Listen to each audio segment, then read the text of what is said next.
Hello, it's Anthony Chadwick from the Webinar Vet, welcoming you to another episode of VETchat, the UK's #1 veterinary podcast. And I'm really honoured and pleased to have Arielle Griffiths on the line today. Arielle is a veterinary surgeon, but is also the founder of Just Be Kind Pet Foods. So we're going to be talking a little bit about that. This is a plant-based diet and plant-based diets generally. But first of all, Arielle, great to have you on the podcast. Thank you. Thank you very much for inviting me because, yes, something I'm very passionate about. So thank you. Obviously, veterinary surgeon with an accent that would suggest that you didn't qualify in the UK, or maybe you did. No, 30 years ago, actually, I've been a vet. So 30 years ago, no, it was last year because we're January 2024. So 30 years ago last year, graduated from Onderstepoort in South Africa. So, yes, South African with a French mother. So, It's got a great reputation on the yeah. sport as well, hasn't it? It has, and it still seems to have a very good reputation. I feel so fortunate. I really do. My husband and I both graduated from Onderstepoort, and we both look back. In fact, we were talking about it. The group of students that graduated with us, we keep in contact with so many of them, and all of us have such fantastic memories of our time there, but also the careers Yeah. that it's given us have been fantastic. The training that we had was so good. You're right. I think when I had my own practice, if you got a South African or an Australian or a Kiwi vet in, you knew you were going to get a good vet in on the whole. So yeah, and of course Bruce Stevenson helps us quite a lot with our chairing webinars as well. So there's a lot Oh, of yes. South African links in there. Yeah. Thank you. That was a very kind thing to say. But obviously qualified and then came over to the UK. Did you spend some time in South Africa and then came over and you worked mainly as a small animal vet, didn't you, first? We did. We actually worked in Zimbabwe for 6 months straight out of vet school, which what an experience that was, because they were desperate for vets, and my husband is Zimbabwean. Um, and we worked in a very remote area, and it was terrifying. We were operating on animals because there were no vets, we were operating on zebra and samango monkeys, and we were removing lymph nodes from from dogs, which we were doing crazy things straight out of vet school, which and we had no proper anesthetic. I remember we just had thiopentone, and these animals used to sleep for about 3 days. So that was our first experience for 6 months, and then we came to the UK. As I have a French mother, so I had a French passport, even though I've never lived in France before. But it gave us the inroad into the UK. So yes, 20. Well, it would be 30 years this year that we'll have been in the Yeah. UK. Yeah. And when I was a student, I spent 6 weeks in Zimbabwe as part of my training and experience. Oh What wow. a beautiful country as well. And I remember Oh going to the vet school in Harare, and it was actually very similar. It'd been built, I think, with some EU and Commonwealth money, and it was a yeah. replica of the school in Murdoch that I visited 6 months later when I went to Australia to do some training. Oh But I remember going there at the time and thinking, oh my goodness, this vet school is better equipped and a better building to work in than the one in Liverpool. wow. Because it would have been the only one in the whole country, so it would have been given. Yes, no, and as you say, such a beautiful, beautiful country with the most wonderful Yeah. people. I just loved it. Our Yes. veterinary nurses were all, they were all men, veterinary nurses who we had. And it was very Yeah. sad. One of them died of AIDS quite shortly after we left Right. Zimbabwe. So very different world, completely different to the Yeah. world of And working with. whereabouts in Zimbabwe were you practicing? It was a little town called Mutare, which is actually on the Mozambique border. It used to be called Umtali, but Yeah. a beautiful, very isolated place, but such a wonderful community of people who used to bring their animals to us. So, no, what a lovely introduction into it. I didn't get over to the eastern side. I think was that close to the Eastern Highlands, That's correct. We Mutare. did. Yes, we Yeah, went to the Eastern Highlands and visited. There were obviously no mobile phones in those days, and we were the only vets there, so we were permanently on call. We always had to be quite close to the phone, so we couldn't ever travel too yeah, far. But Eastern Highlands, we could at least leave a phone message and yeah, just say we'll be back in an hour or two, yeah. and that wasn't too far. So you're right. Yeah. And obviously came over and did small animal practice. And I remember you talking about working for the PDSA. And one of the things that sort of hit you during that time was how many dogs were overweight and obese. And that was a bit of a light bulb moment for you, wasn't it? Correct. So in my career, I've always chosen to be a GP vet, and we have 4 children. I wanted to be a mum to them as well, so I've only ever done sort of part-time veterinary, I suppose you could say. I've never worked full-time in a practice, and always choosing to be a GP vet. But it was while working. Oh, it was 6 years ago now at the PDSA in Nottingham and Leicester, and where you see about 50 people a day, and I love this interaction with people. That there was one day where I had 4 animals to put to sleep, not just dogs, but cats as well, with obesity related cancer, severe arthritis. It was a very hard day that day, and it made me come home and say to my family, right, that's it. I've seen enough. I'm going to start pet slimming classes. And I threw myself into this with such a passion. um, I, Hmm. I bought a domain. I set up a website. I joined Slimming World myself to understand the whole process of how to help lose weight through classes. I bought a huge scale. I hired the local village hall, put up Facebook ads. I sat there with my little dog and my I had this beautiful little logo. And obviously, nobody came because no one wants to be told that their animals are fat. It's a bit like a doctor saying to a mother, "Take your child. Your child is obese." Nobody wants to hear that. But I learned so much from it. In that, in order to start these classes, I thought, "Gosh, I know nothing about pet nutrition at all. We don't, do we, as vets? We are not."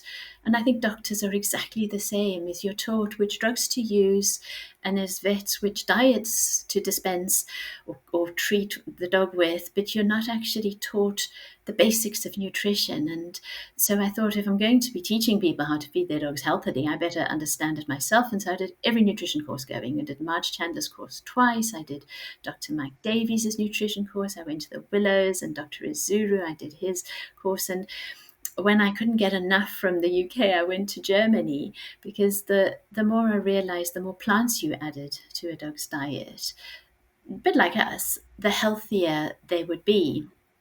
And there were 2 very big plant-based companies or vegan companies in Germany that was 8, 10 years ahead of the UK, and this is 6 years ago, called Veg Dog and Vegan for Dogs. And I just, it was a light bulb moment for me. I had a pharmacist son who came as a teenager. He was about 18 or 19, came to his Zimbabwean dad and me, South African, and said, "I want to turn vegan."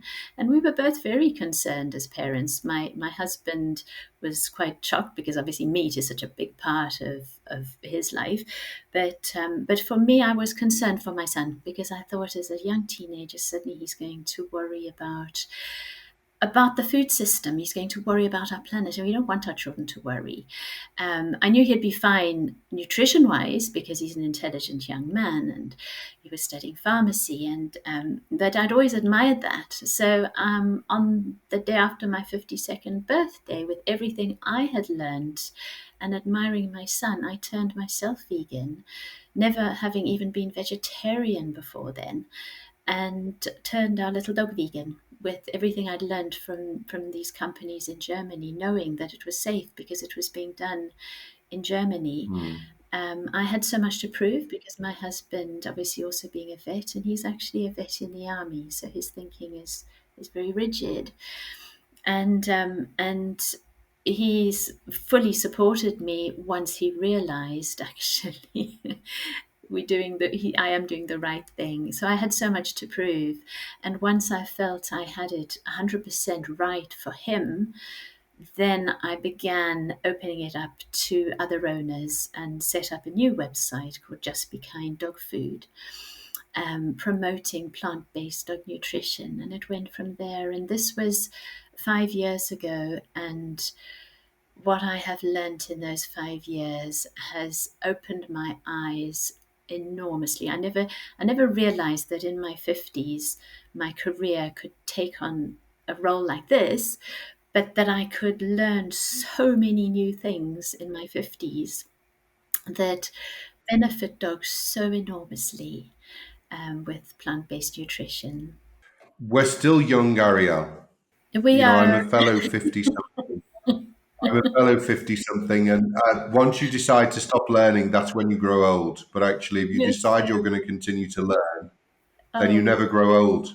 yes, absolutely. And I learn every single day. I have people who can't, because now that's all I do. Actually stopped doing work as a GP vet. I stopped actually, 2.5 years ago, because I suddenly realized that this business, this business really, really took off when all the evidence based medicine studies began being published. Mm, So we've got a Professor Andrew Knight who works at the University of Winchester, Department of Animal Welfare, and he began producing published paper after published paper. But not just him, there were published studies that came about in 2022, from, the University of in Canada of Guelph, another vet there, mm, showing that dogs, studies done on thousands of dogs maintained on vegan diets, could actually live up to 18 months longer and be healthier. And this evidence based medicine ended up with nationwide news in 2022, and my business just took off. And my my passion took off. I never mm. realized how incredible plant-based diets could be, not just for the health of our planet, but for the health of dogs. If I knew what I'd known 30 years ago, my career as a vet would be so much more satisfying, because, yes, it's the products that I have that are so good. Yeah. I know I was mentioning it to you earlier. Is one product? It's Yeah, in, it's interesting, Ariel, because, yeah, you know, it was something I was very passionate about as a student because used to go to Mealy Vet Group in Clitheroe and Accrington to see practice. And yeah, their Leo obesity diet sales would spike for the 2 weeks I was there because I would chat to the clients after the vet had finished and just, promote the obesity diets. yeah. But 30 years later, we still have, if not Mm, an increasing amount of obesity. Um, absolutely. we've not been able to really sort that problem out, have we? And I think you're right. One, do we have enough training? I did a lot of the Hills courses when I was a fairly young vet, going through Yeah, the 5 levels, which were a nursing course, but I felt it was important that I, as a vet, knew.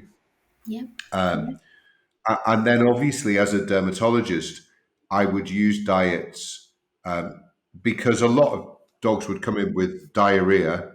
They'd all, or intestinal problems, but they'd also have skin problems because, of course, the intestine is just an invagination of the skin. So Mm, quite often, a dog would come to me with a dermatology problem, and as an aside, because I would do a thorough history, I'd say, "Well, what is the quality of the poo like?" And they'd say, "Oh, it's always a bit runny." And actually, mm, putting them onto a hypoallergenic diet or analergenic diet, these dogs would improve yeah, immensely because you were taking some of the allergy out as well. And I know when we met at London Vet Show, you were telling me about some of the great cases you've had of dogs with skin problems and with gastrointestinal problems that have also improved, obviously with plant-based diets, because yeah. most of the allergies are things like wheat, chicken, beef, etc. So if you can use something Mm. that's novel and not grain-based, often these dogs, I would imagine, would do better as well. Yeah, definitely. So it was actually Dr. Sue Patterson who imported the very first plant based diet into the UK in 2018, she imported a diet called Solo Vegetal through a company called Vetris, one of the Yeah. dermatology companies that would import CLX wipes and all the skin products. And she was selling Solo Vegetal on her virtual vet derms website. And when I obviously entered this space and I was importing the foods from Germany that are excellent, there's ones called Green Crunch and Greta that are extremely palatable, completely balanced foods. But I realized, oh, actually, in the UK, we've got a company, Vetris, that's importing the Solar Vegetal. So I began selling it as well on my Just in Time site Mm. because it is a beautifully balanced plant-based or vegan diet. And actually, the sales through selling it as a vegan diet soared. So they actually took it off Sue Patterson's site and sell it. And um, we're the 5th of January. We're into 2024. I've actually completely sold out in the first 4 days of January.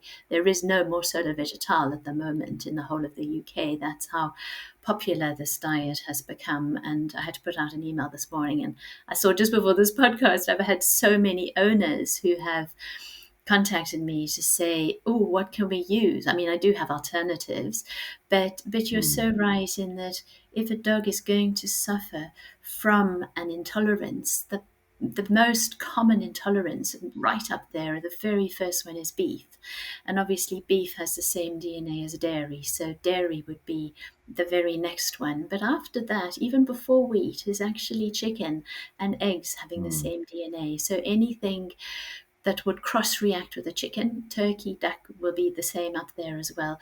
Then we have wheat, and then we tend to have soya, we tend to have the rabbit, the fish, and the corn. They all fall within the top 10 intolerances. So Yeah.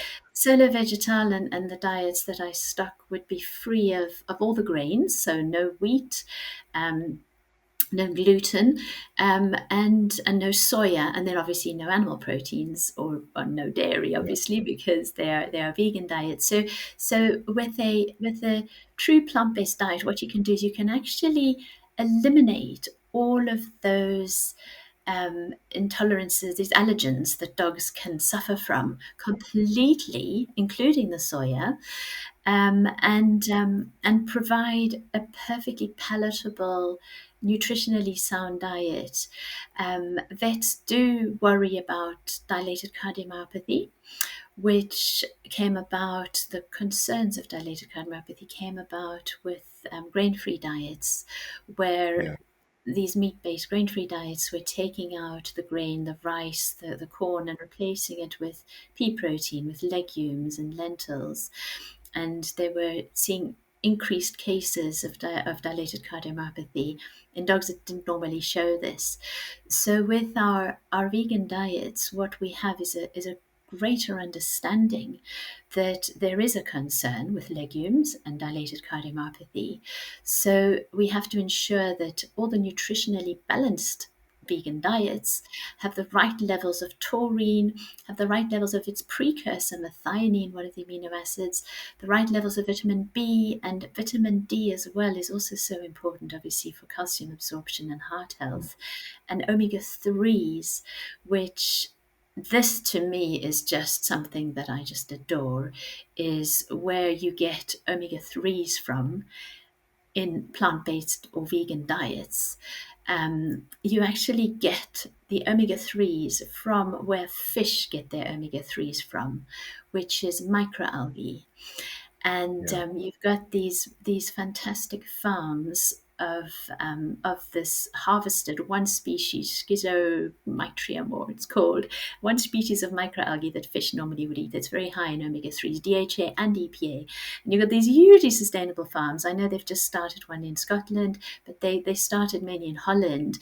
So you've got these farms on the land that are taking in carbon dioxide, releasing Mm. masses of oxygen, producing this lovely oil that comes in a capsule that looks just like cod liver oil capsules, but obviously has none of the toxins that you get in the liver of fish, because Yeah. there's no cadmium, no lead, no mercury, none of the heavy metals. And and you end up with with dogs taking these, it improves the skin phenomenally. We all take it as a family. My son at university used to have such terrible eczema, and I used to give him so much fish oil, and it never sorted it before his exams. It was always in his elbows. He had such eczema. And then when he finished school, he's obviously finished school now. When he's at university, and when I turned vegan, I said, let's try these omega-3 algae oils, and he's never looked back. And actually, for Christmas, it was quite. We just joked because we all got a tub of omega-3 algae oil as part of Yeah. their. They're all grown now. They're all in their 20s, but we all had their Christmas stocking and had their algae oil Yeah. but I'm seeing the same results in dogs. So everything about plant-based foods is sustainable. We're not destroying our ocean in any way. We're getting every source in a sustainable way, which but for the health of the dog, I think that's what to me is the most satisfying as a vet. Do you want to become a part of the largest online veterinary community in the world? The Webinar Vets membership is the perfect tool to easily complete your veterinary CPD or CE. Watch webinars anytime, any place, on any connected device. Become a member today and explore our library of over 2,000 premium quality webinars. We also care about the environment as well as your CPD or CE. That's why we plant trees for every one of our members. To find out more, visit thewebinarvet.com/memberships or click on the membership tab on our website.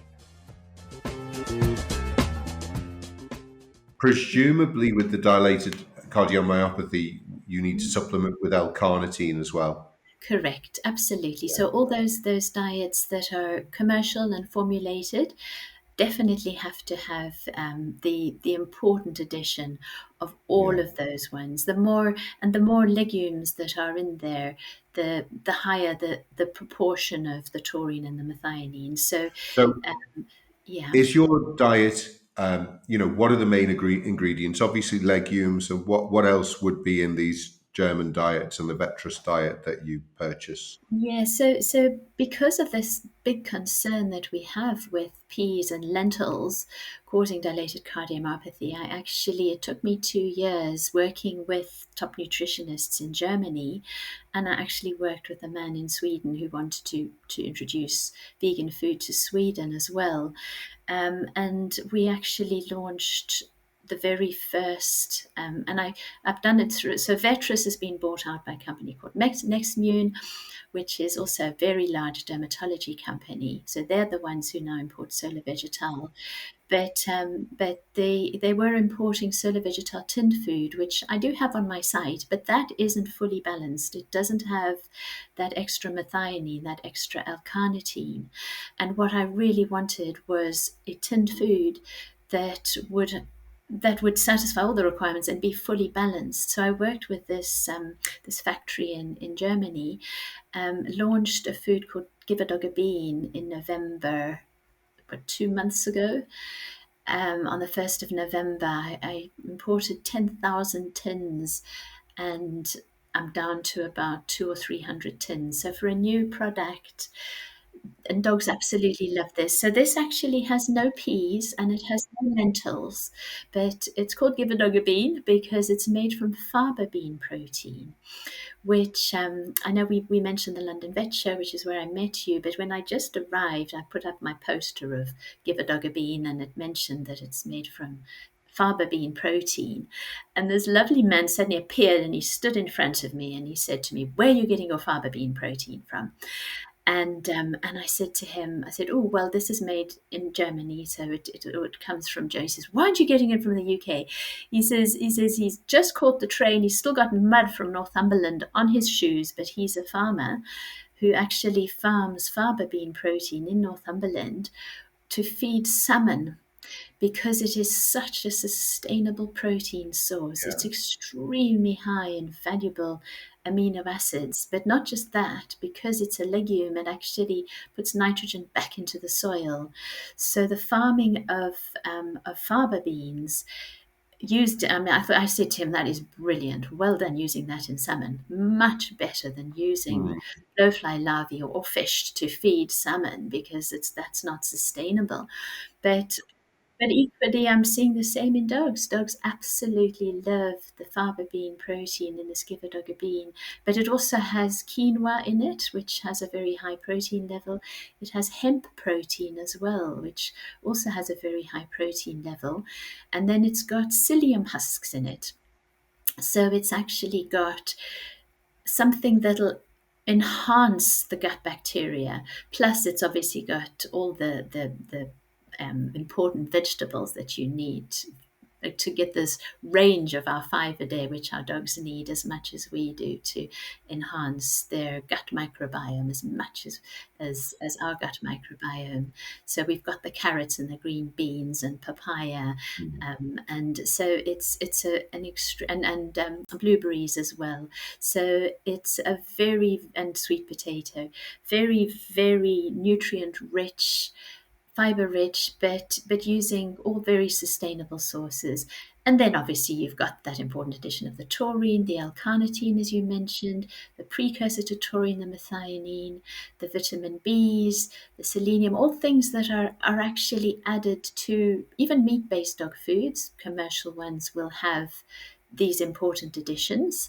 Um, the cheaper grain-free diets, obviously meat-based, will not incorporate extra taurine and methionine into their diets because it's a cost. There's a cost involved. So they are the ones that are concerning about dilated cardiomyopathy. But the fact that there's an awareness of it with plant-based nutrition means that we then incorporate these extra supplements into the diet. Arielle, lots of food for thought, if you pardon the pun. Literally. I think it is interesting what you're doing with the plant-based diets. They're obviously growing in popularity, which I think is really good. You know, we're talking about sustainability. We're talking about um, eating less meat. You know, as people also are animals as well. So yeah, I wish you all the best with the continued growth of the company.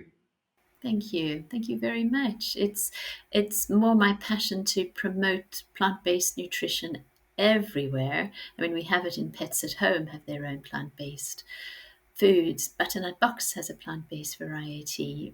Lily's Kitchen vegan stew. So we're seeing it growing remarkably, and definitely is an option for vets to consider when they have any dogs with IBD or with skin conditions, as you mentioned. But no, thank you so much, Anthony. I so appreciate the fact that you you're so far ahead in this space as somebody who's interested in sustainability in the veterinary sector. And this is such an enormous part of being a vet and being sustainable, is choosing these diets for dogs, because it satisfies every requirement of sustainability, but equally the satisfaction of being able to give a diet that a dog can stay on for life, not just an elimination diet for 6 to 12 weeks, but for life, means that you've got owner compliance completely, because we have puppy diet versions of plant-based diets. There's Nuchi Pucci and Omni Yeah. Puppy and Benevo Puppy. We've got senior versions of plant-based diets, Omni Senior, and I've got a Veg Dog Senior tin that I'm importing from Germany. So we've actually got the full range to actually treat. Yes, I have another site, Dogs Go Plant Based, which is just full of information for vets who really wanted to learn more and hear more. So thank you for this Yeah. opportunity. Thank you so much, Arielle. And thanks everyone for listening. Hopefully, we'll see you on a podcast or a webinar very soon. Take care. Bye bye. Bye bye.